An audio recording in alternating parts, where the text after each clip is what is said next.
किसी भी फीमेल के उस हिस्से पे बहुत सारा जंगल क्यों होता है? मतलब बहुत सारे हेयर क्यों होते हैं? क्यों प्रॉपर उसको ढक के रखते हैं, उस प्राइवेट हिस्से को क्यों इतना ज़्यादा घेर के रखते हैं हेयर? क्या इनका क्या ज़रूरत है? अगर नहीं होंगे तो शायद ईज़ी हो जाएगा, है ना? बहुत सारे लोग ये सोचते हैं कि आसान रहेगा कि उनको बार-बार उनको साफ नहीं करना पड़ेगा या फिर आपका खर्चा होता है, वैक्स करवाना नहीं पड़ेगा, बहुत जलन भी होती है, छोटे-छोटे रैशेज़ भी आ जाते हैं, है ना? ये सब हो सकता है। इन्फेक्शंस भी आ जाते हैं, खुजली भी चलती है अगर आप उनको किसी भी रेज़र की हेल्प से या फिर वैक्स की हेल्प से हटा देते हैं, तो बाद में बहुत सारे लोगों को एलर्जी भी हो जाती है। ये सब चीज़ें होती हैं, तो ये होते ही क्यों हैं? क्या इनका इम्पोर्टेंस है? ठीक है, इसके बारे में हम जानते हैं। क्या इनकी वजह से कोई आदमी भी अट्रैक्ट होता है क्या? मतलब जो मेल है वो अट्रैक्ट होता है क्या? ऐसा हो सकता है क्या? तो इन सब का आंसर आपको आज के इस वीडियो में मिलेगा। ठीक है, तो चलिए शुरुआत करते हैं आज के इस वीडियो की। सो मेरा नाम है एकता और आप देख रहे हैं बहुत ही प्यारा-सा चैनल SWM एकता। तो चलिए समझते हैं। देखिए, यहाँ पे हेयर होना, ये बहुत ही इम्पोर्टेंट है, ठीक है? क्यों है? क्योंकि देखो, पहली बात तो यही कि यहाँ पे ये जो हिस्सा है फीमेल का, ये पूरी तरीके से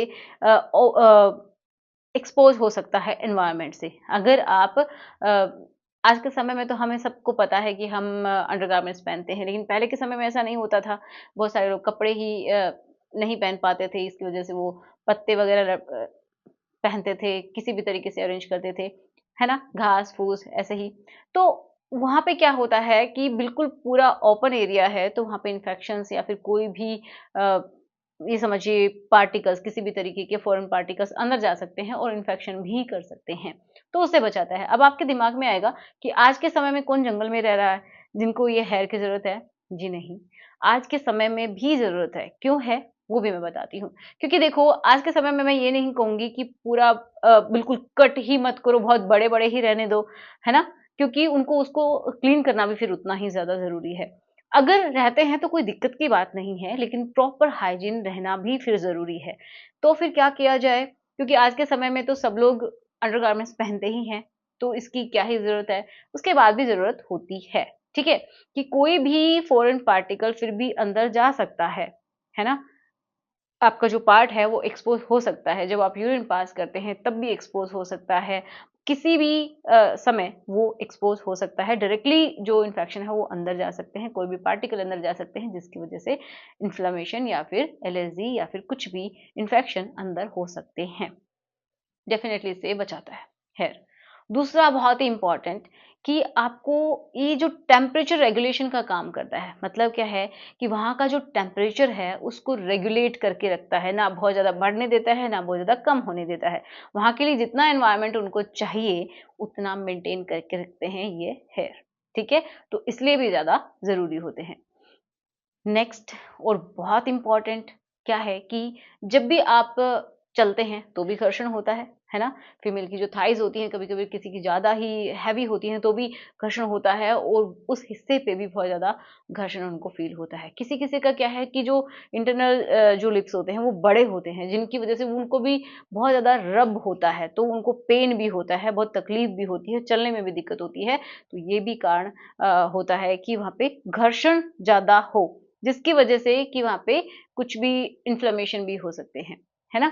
तो वो घर्षण से भी जो हेयर है वो बचाते हैं, आपकी बॉडी के घर्षण से, आपके कपड़ों के घर्षण से और जब आप रिलेशन बनाते हैं, उस समय जब घर्षण होता है, तो उससे भी वो बचाते हैं। जी हाँ, जब आप दोनों रब करते हैं, तो जो हेयर के ऊपर से जब रब होता है, तो उतना ज़्यादा घर्षण नहीं होता है, फ्रिक्शन नहीं होता है।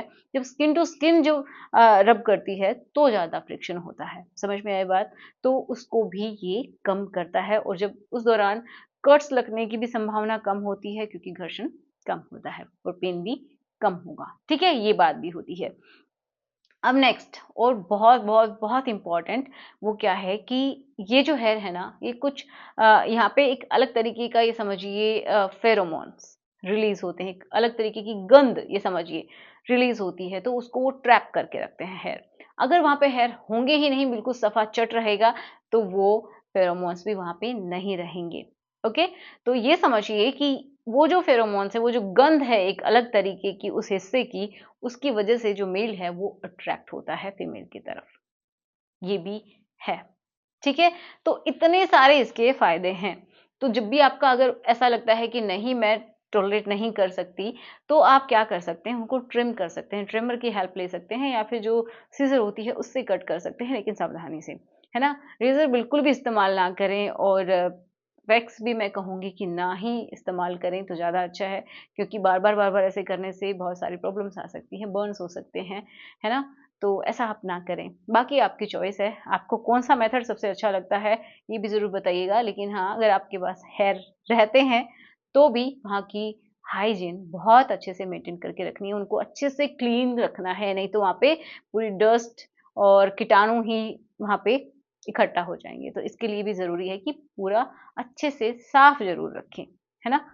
तो चलिए मिलते हैं नेक्स्ट वीडियो में। Thanks for watching. Good bye.